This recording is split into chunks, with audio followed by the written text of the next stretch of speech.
کسی بھائی نے آندھرا سے سوال کیے ہیں۔ سوال یہ ہے کہ مفتی صاحب، بے ہوشی میں پانی وغیرہ پلا دینے سے روزے کا شرعاً کیا حکم ہے؟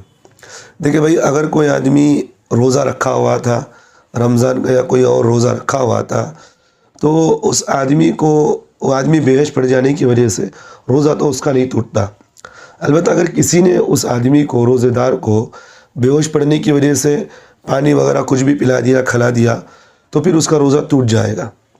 اب جب روزہ ٹوٹ گیا اس کا، تو پھر اس روزے کی صرف قضا کرے گا، کفارہ وغیرہ نہیں کرے گا۔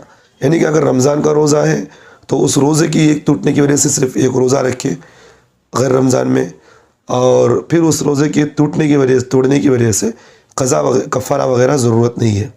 اور اگر غیر رمضان میں روزہ رکھا ہے تو پھر وہ نفل ہوگا، تو پھر اس روزے کی ایک روزے کی قضا کرے گا۔ بس اتنا سا مسئلہ ہے۔